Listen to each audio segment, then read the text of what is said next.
We knew that he stood on an IED, but we didn't know whether he was going to survive. It never for 1 minute crossed my mind that it would be me. And then I was at work and I got home, and it's actually the first time I'd ever seen my dad cry. So I knew obviously something wasn't great.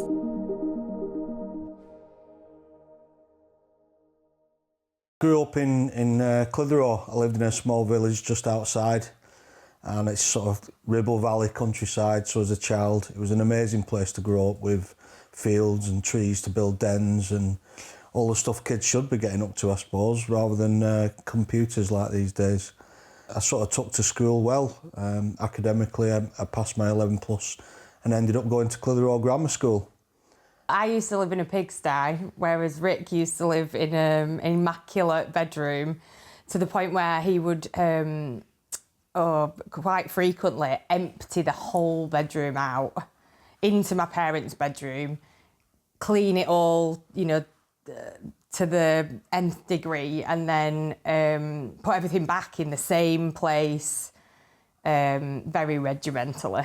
There was a computer program at school where you type in a few of your interests, and it was designed to pop out a list of suitable jobs from that. And it was literally, I think it was Army, Navy, Air Force, sort of 1, 2, 3. And I think that was because, one, I'd put travel, 2, fitness. So you think of those two things, and the military, they're sort of right at the top of the list, aren't they? Well, we didn't really know much about the army at that point. So I think as much as Mum didn't kind of want him to flee the nest at such a young age, it was probably we could understand the kind of routine and the regimental side of it appealing to him. So, and he was adamant that that was what he wanted to do. So, full support in that respect.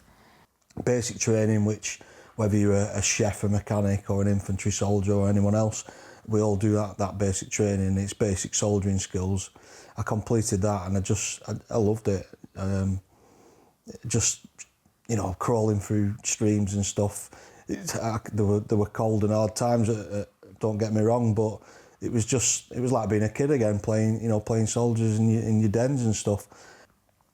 Initially, I was kind of advised to go for officer training because, again, I had the sort of qualifications and stuff to do that. But having completed what they call a potential officers development course, which was a lot of reading The Guardian and sitting at tables with far too many knives and forks than what I needed, it didn't feel like that was me. So I completed the transfer to the infantry, but decided to stay as a private soldier and work my way up.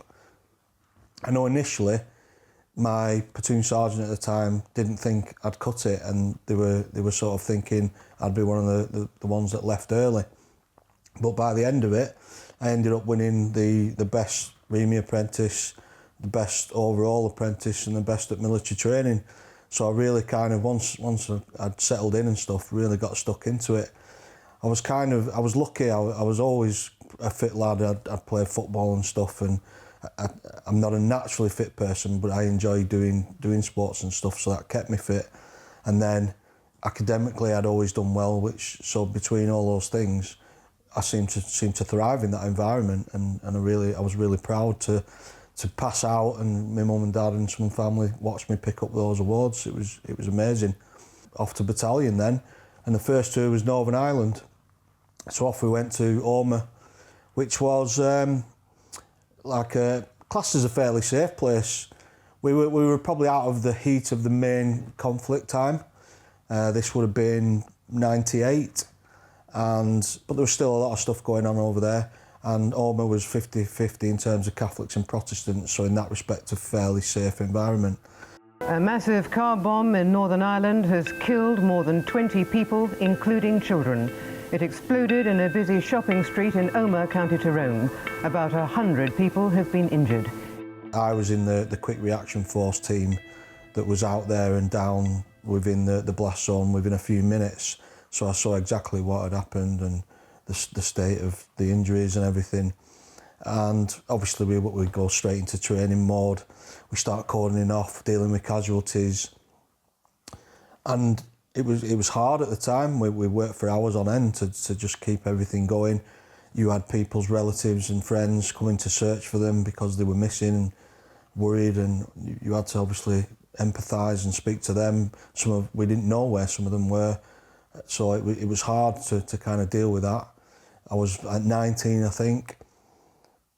A lot of people say, "Oh, did you join the army to kill people?" I don't know personally very many that would say that. I certainly didn't do that for that reason. I felt I could make a difference, and this proved it to me, and almost put the nails in the coffin of me loving being a soldier then, because I saw firsthand the true difference you could make and the impact. And I took that through the rest of my career, and I felt like in Iraq, Afghanistan, other places we made a difference in a variety of ways. I'm fully aware of what happened that day, and still, you know, what the families of those 29 people and the people who got injured must have had to go through.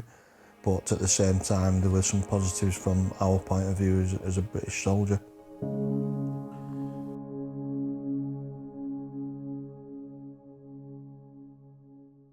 Yeah, so I was lucky enough to serve all over the world throughout my career. Operationally, 3 tours of Ireland, 1 tour of Iraq, and then Afghanistan. And so I feel like I had a good view, a good experience of what most of the tours were during that sort of era, if you will. The training for Iraq was where you realise that it's a bit of a different kettle of fish. And that's not to say we didn't train hard for Ireland or Iraq. It was just more intense, more injury-orientated first aid, dealing with amputations, things like that. And you certainly become aware of what you're going into. Now, at the same time, I was a platoon sergeant at this point, so my brain was solely focused on, I'm the person that needs to deal with it, be in charge of whatever happens. It never for 1 minute crossed my mind that it would be me. I didn't really experience any type of military-wise until I went to Iraq in 2007, when we was being IDF'd and things like that, indirect fire from rockets from the insurgency, and I didn't really feel as though any of that affected me, the Iraq sort of issue, but the Afghanistan stuff was every day. Like my company, Anzio company, was within our battle group was probably the worst affected in regards to injuries and deaths, so it was just constant. I remember him leave at the leaving do, because we had a bit of a leaving do for him going to Afghanistan, which we hadn't done when he went to other places. I think we really knew the severity of it at that point, given what it was like on the news and things like that. As we got out into Afghanistan, you start doing some last-minute training. You take some time to acclimatise to the heat, because, I mean, that in itself can cause casualties. You're constantly drinking water. It's not a lie to say you walk out in the sun some days and it's like putting your head in an oven. You know, it really is that hot. And on top of that, you're wearing body armour, helmets and all sorts of kit. You know, you can't just strip off and do a bit of sunbathing. From the phone calls that messages that we were receiving from him, you could tell it was a new experience. You know, the other places that he'd been before within the UK or overseas for training purposes were very different. It kind of ramped up a level there from some of the information and I was quite shocked actually. I remember having one conversation with him and actually not realising that he, on a day-to-day, perhaps saw things that were very unusual to see, including deaths, injuries, and pretty horrific stuff. And even carrying a gun. You know, I don't think as a sister I'd kind of thought, oh, my brother carries a gun every day. But actually, that was probably the least of what he saw in terms of the horror stories and the experiences that were part of his day job. You get briefs on any sort of last-minute intelligence. What are the enemy doing? What are they planning to do with attacks? Are they ambushing in the area? Are they planting a lot of IEDs? Where are they planting them? And one of the things we were told at the time was that they were starting to plant them in the irrigation ditches as well as on the pathways, because we'd stopped using the pathways essentially because they were all being sort of planted in there. On particular day, it was back in May 2010, we're off out on a foot patrol. So we're moving across the fields, but we came to basically where I had a decision to make. There was a pathway straight down the centre, irrigation ditch to the left-hand side, and a building. I I say that very loosely because it was sort of a mud building. And basically, buildings are an absolute no-no because they can booby trap roofs, floors, doors, well, you know, you name it, in a building it can be trapped. So just avoid them like the plague. So it's their irrigation ditch or footpath. We have a man who carries a metal detector called a Vallum, who is always at the front, and his job is to search the ground with that, and hopefully that'll pick up anything underneath and we can avoid it. However, it's not always foolproof because the enemy learnt that and started to build IEDs with no metal in them and then bury the battery that triggered them way over to the side. So the metal detectors simply just wouldn't pick anything up. So I decided, because of the intelligence that we use, and we only needed to move maybe 10 metres down the path, that the path is the route that we would take. And off we started to move.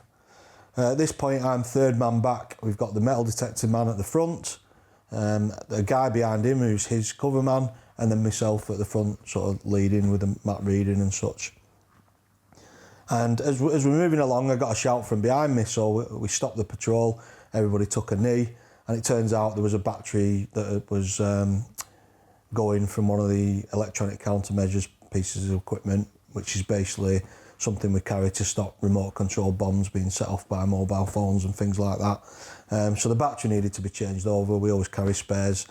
So a couple of minutes went by, we just stayed still while that happened. And then off we moved. I got the nudge, yeah, good to go. And as I stood up, I took a step back. And that was kind of the last thing that I fully remember. It felt like a bit of a poof to me, but it was a huge explosion. The next thing I know, I can't see anything. There's just dust everywhere.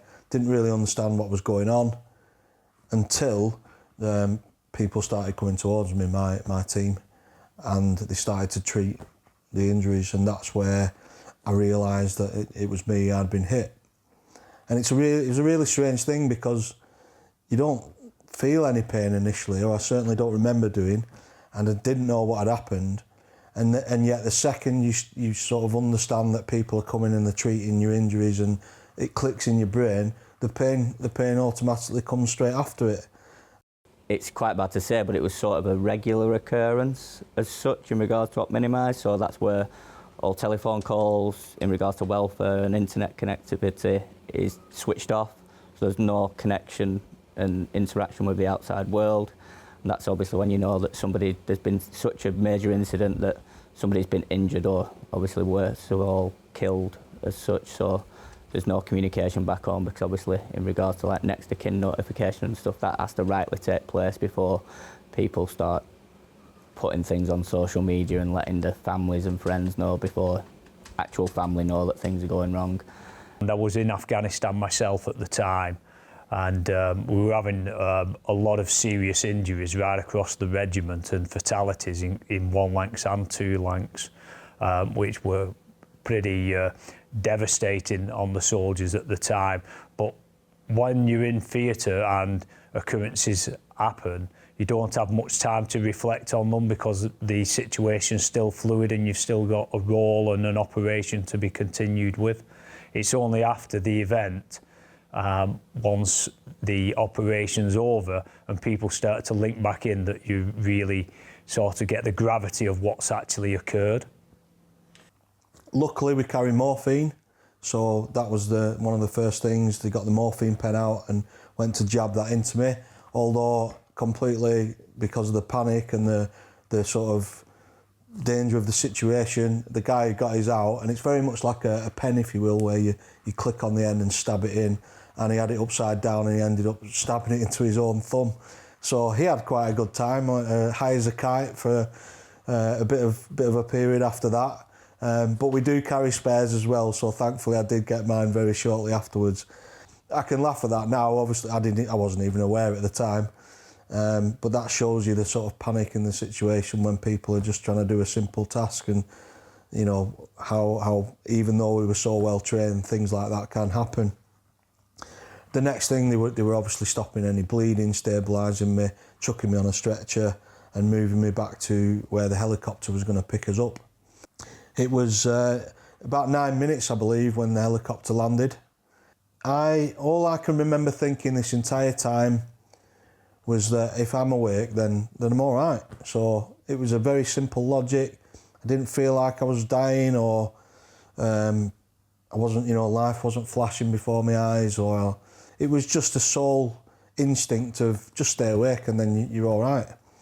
Somebody turned up at my mum's work because she was his next of kin, so turned up at my mum's work and told her she knew when someone from the army arrived, basically, that it wasn't going to be good news. And it's actually the first time I'd ever seen my dad cry. A further 9 minutes later, I'm being lifted off the helicopter at Camp Bastion. I was stabilised over a 24-hour period in Camp Bastion and then flown back to the UK, with the idea being getting back home, getting back near his family, because we don't know if he's going to survive. So you can, potentially die by your family's side. Obviously, we're in initial shock, but it was the difficult part was the unknown as well. So we knew he was still alive. We knew that he stood on an IED, but we didn't know whether he was going to survive. So that time period between him actually ending up in Birmingham Hospital where we could go and see him, and that kind of travel to get him back from Afghan was probably the worst, because you were more uncontrolled in that environment. And my mum, being a worrier, was, down the road with worst case scenario. It was hard to kind of then control what that was going to look like because it was so unknown. And I was informed, I broke down crying. I had a conversation about it in my wedding prior to going, saying like if he was up to be blown up and stuff, that it wouldn't really get any shorter and all that sort of stuff, that just was the first thing that come in my mind, because I thought, I've had like sort of jinxed him here. On the plane back to the UK, I was resuscitated twice, which tells you, the tiny margins between me not being here today and me being here. And yeah, I was back in Birmingham Hospital. My family were obviously called down, and they had to sit by my bed and sort of hope that I was going to wake up, but also probably worry about what was going to be like when I woke up with legs missing and all sorts of a massive number of other injuries. I don't know whether he was unconscious or sedated at that point, but he'd been in and out of consciousness from what we'd been told from the teams, and we'd then learnt the extent of his injuries in terms of the loss of his limbs. One of the messages at some point early on was, we've not seen these sorts of injuries, like the extent is serious, he may not survive the journey home. We was informed that he was like not in a very good way, he was in an induced coma, he'd lost limbs, it was very serious. So we went up to Bastion, to the hospital. We went in there, we was talking to this gentleman, we were pointed by the medics and the doctors and nurses inside the field hospital, saying, right, there he is, he's over there. So we went over and we were speaking to this gentleman who was in an induced coma, and they'd let you know that sort of like the bodies are pumped with loads of antibiotics, the look of them, they'll be sort of like blown up like a balloon as such, like increase in size. So we was talking to this guy who we thought were Rick for like 5 minutes, and it weren't even him. The hospital period was just horrible. From my point of view, far too much time sat in a bed thinking about all the things that you can't do anymore. It was like going from 30-year-old fighting fit soldier to this elderly man who just needed absolute constant care. I went to Birmingham Hospital thinking, wow, what's it going to be like? I'm going to be the only person, or we're going to be the only family there with somebody who's, family members lost limbs, because it just doesn't happen to people. And we were one of many. Like, the whole hospital was just full of those sorts of extent of injuries, different varieties, whether it was blindness or arms, legs, you name it. But, it fast became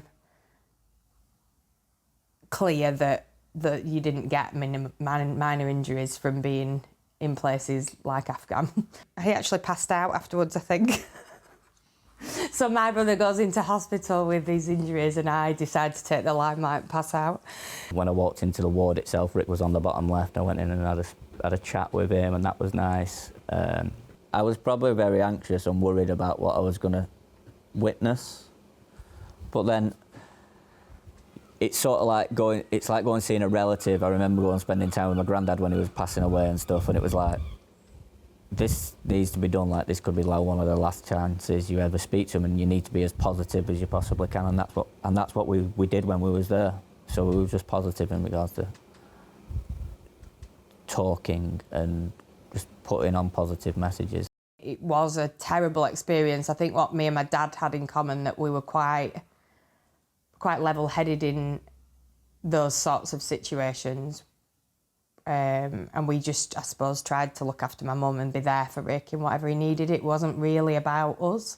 What do you need? And don't worry, we'll sort it from here. Whatever that looks like going forward, we'll do it, and we'll do it as a family like we always have done.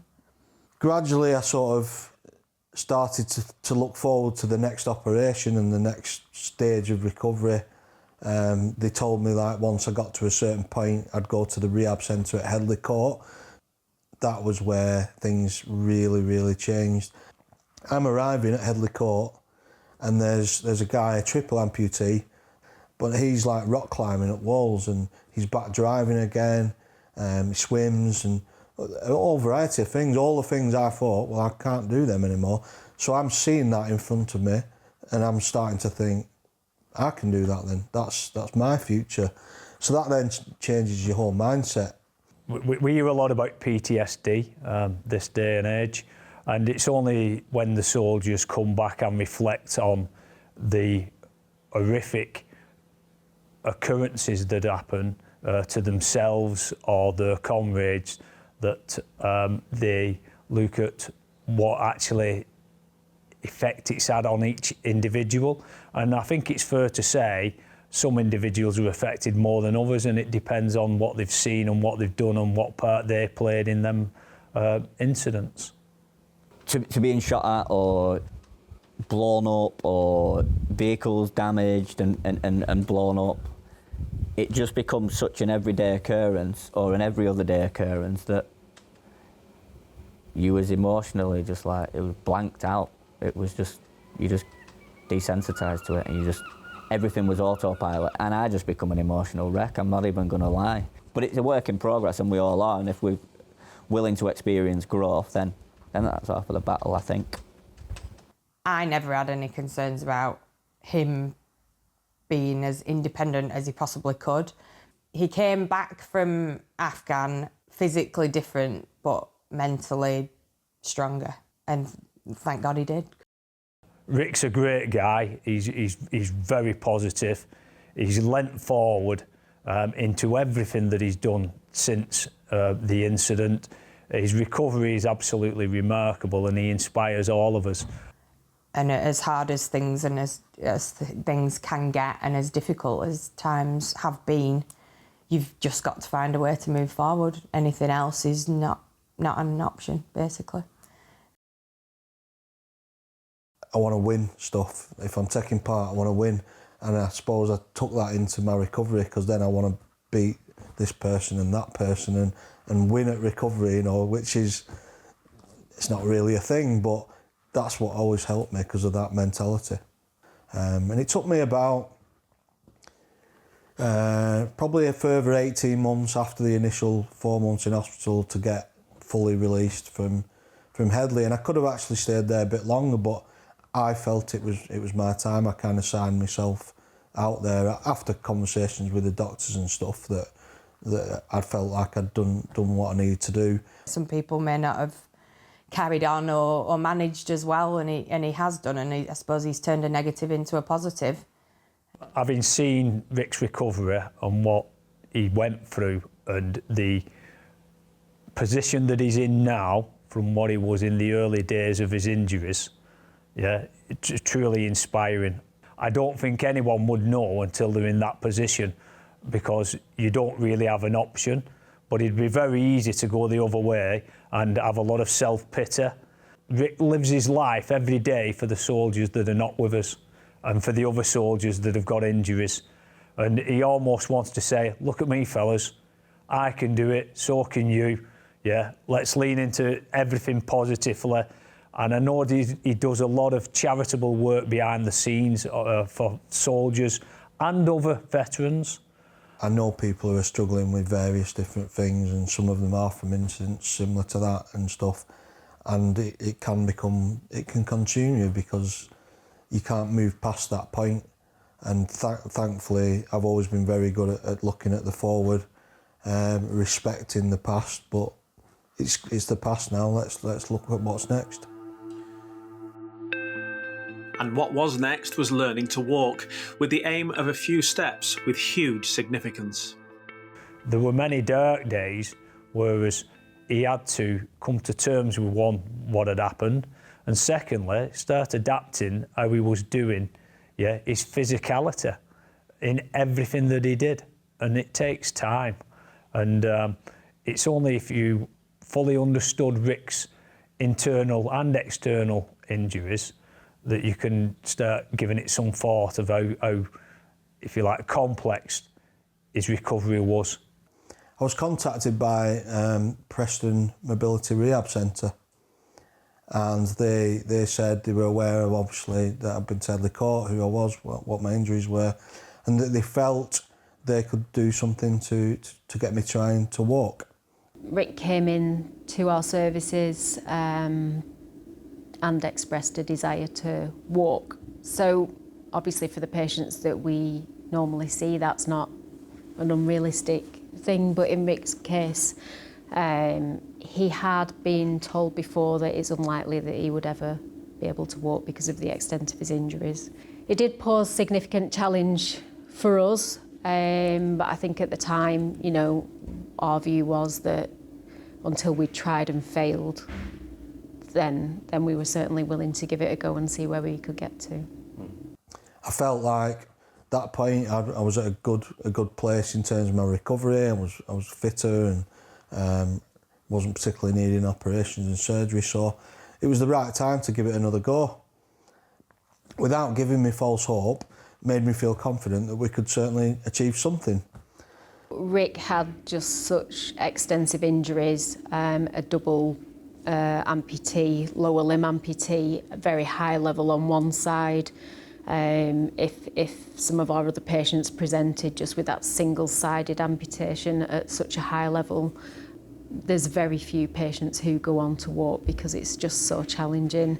Rick also has a short amputation stump on the other side with restriction in movement. So again, complications, grafted skin, abdominal problems. So all of the areas that we would want to load to suspend the prosthesis from is compromised, and just the energy expenditure for being a double amputee is enormous. We went on a lengthy journey, I think it's fair to say. I don't think it's necessarily been done before with somebody with such complex injuries. We kept our communication pathways open with Rick, and we worked together as a team. So that was the key thing, really. He told us how he felt and how things were going, and we worked together. So there was no clear pathway to the direction that we would take, or the components that we could prescribe, or how they would work together, because the sort of geometry was so complicated. But we started and we made something, and then we improved on it, and then we did trials with components, then we changed them, then we had intense physio sessions, and ultimately we just kept progressing little bit by little bit. Then it was where do we go with it? What do I want to achieve?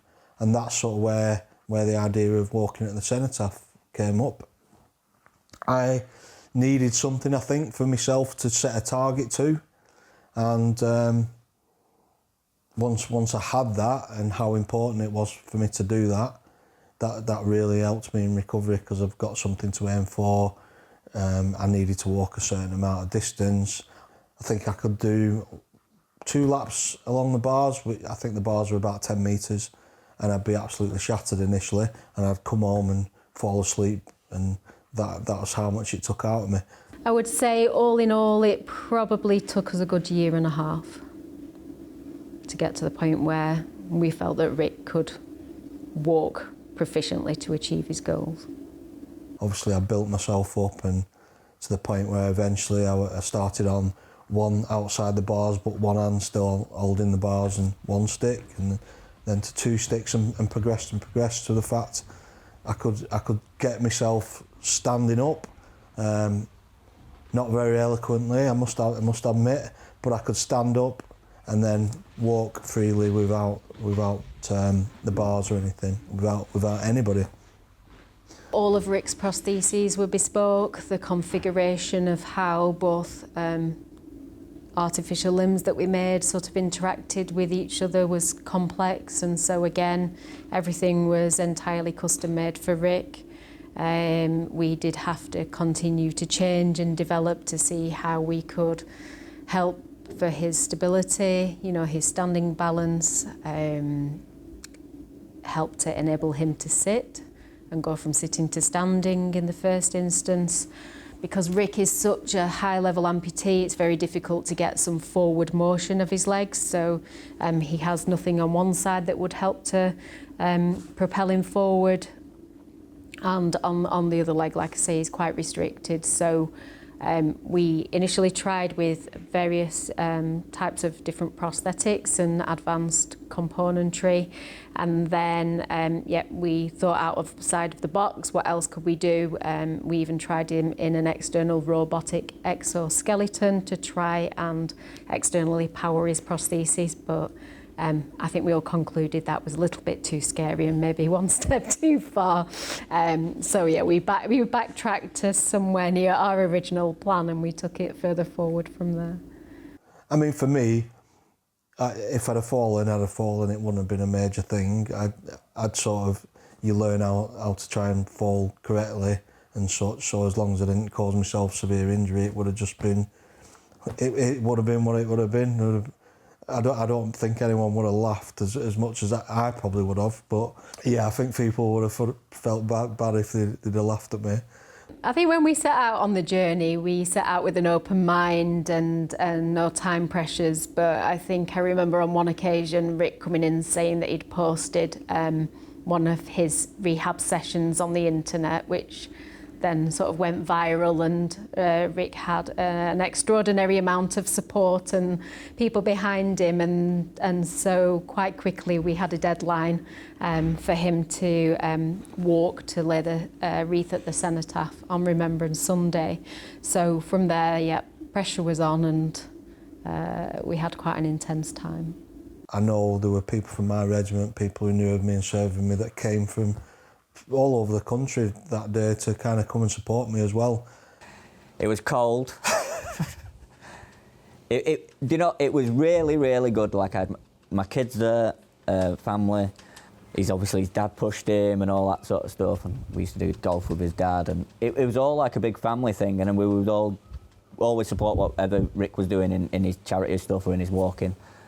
And I think for him, it was more like, well, I can do this. And he doesn't like to be seen to be not able to do things. So for him to be able to do that, there was a lot of pride in it.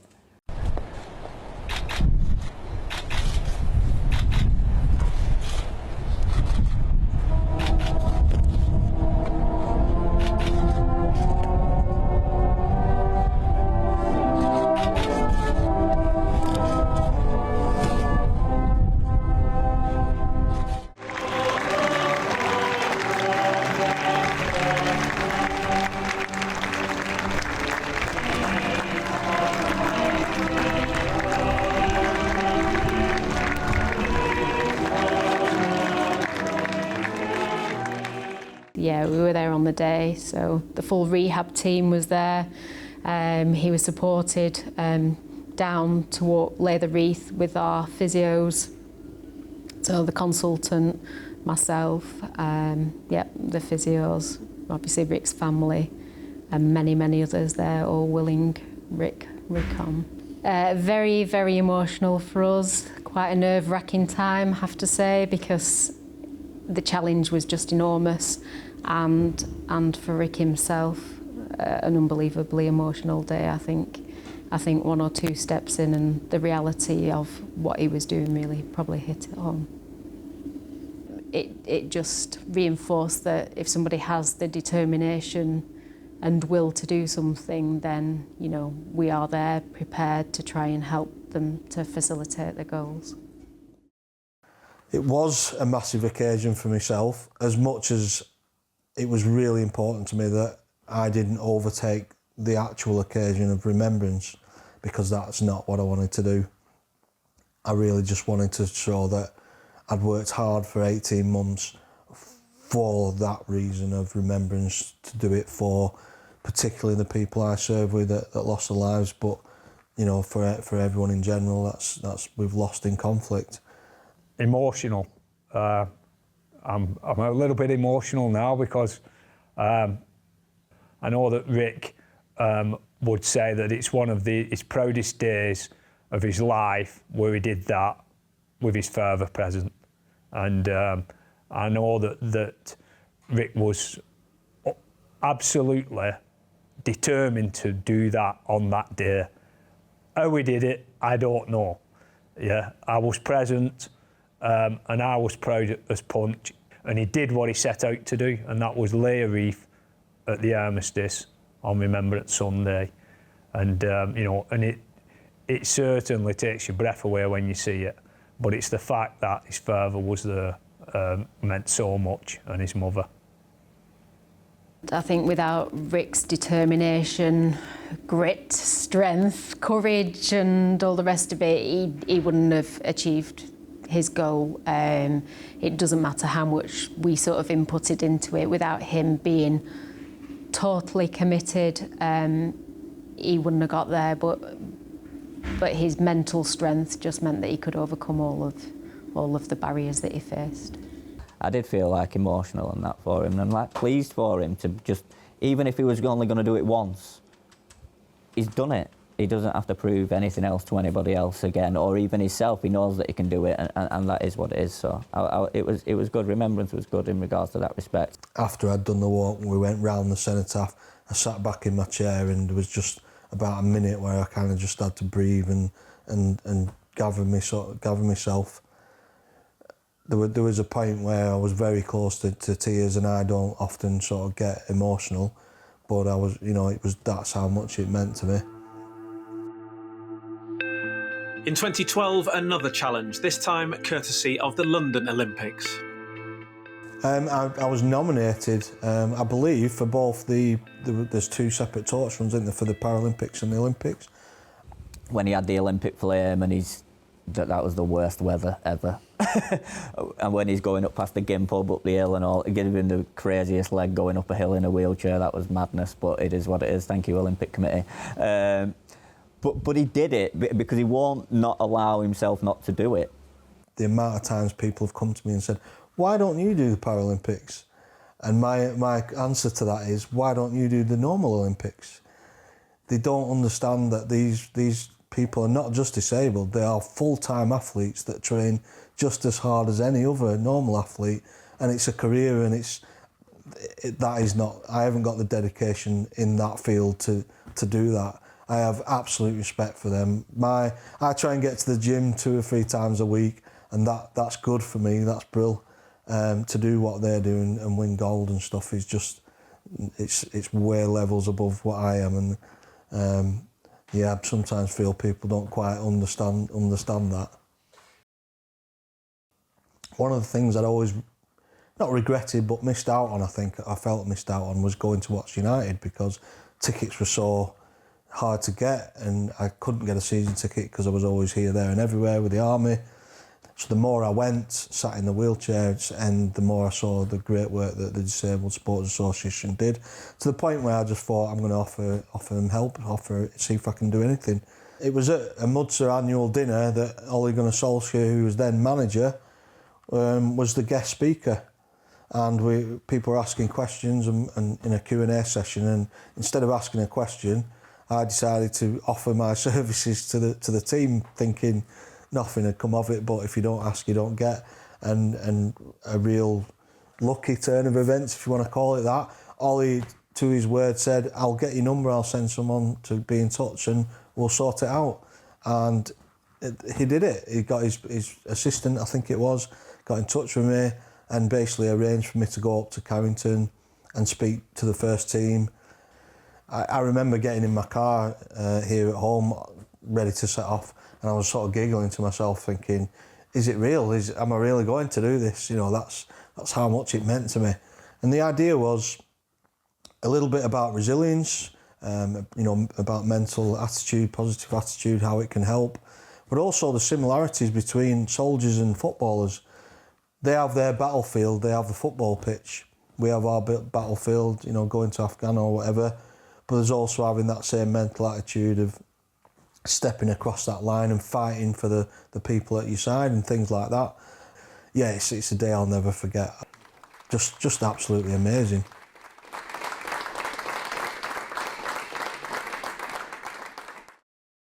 Rick is accepting of what has happened to him, and he would rather...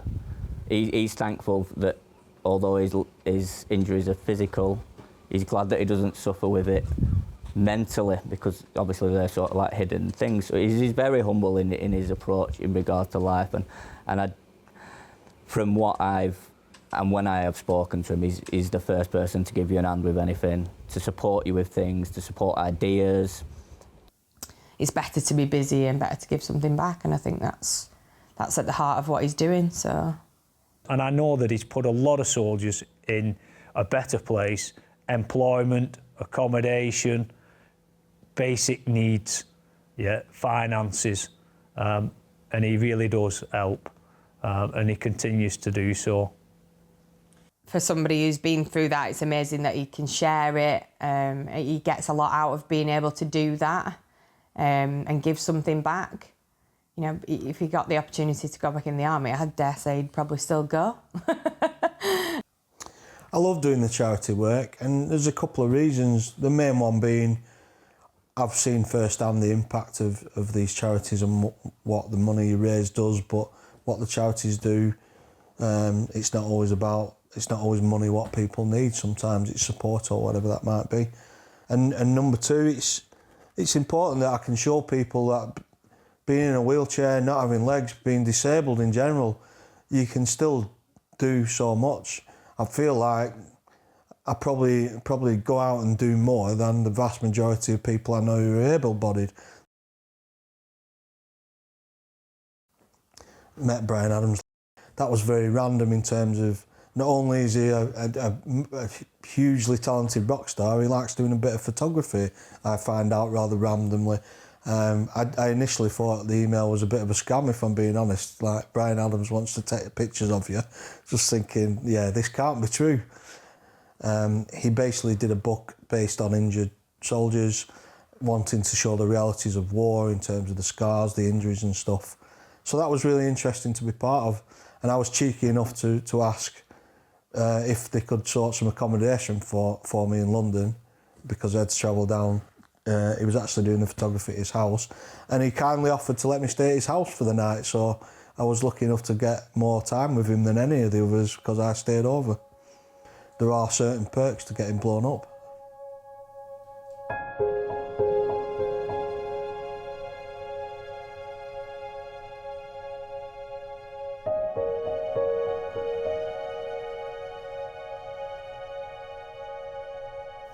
I always feel lucky.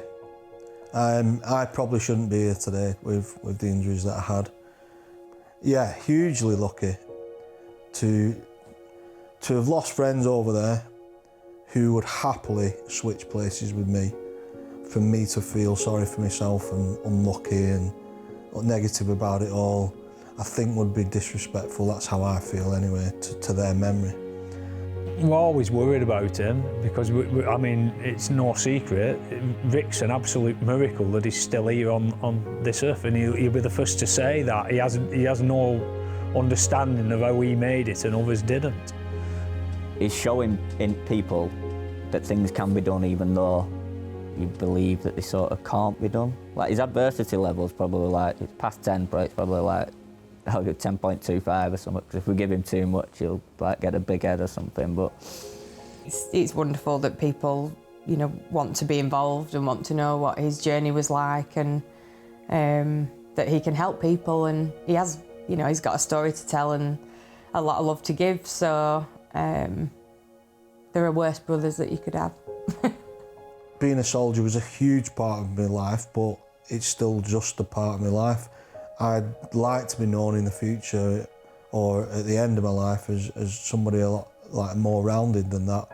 And I do feel some armed forces veterans do get a little bit hung up on that's the only thing they achieved in their life, when the reality is that's amazing. We all, you know, it's an amazing thing to kind of sacrifice your life for the country, as people like to say. But at the same time, there's so many more years around that in your life where there's so much more you can do in whatever path you want to take.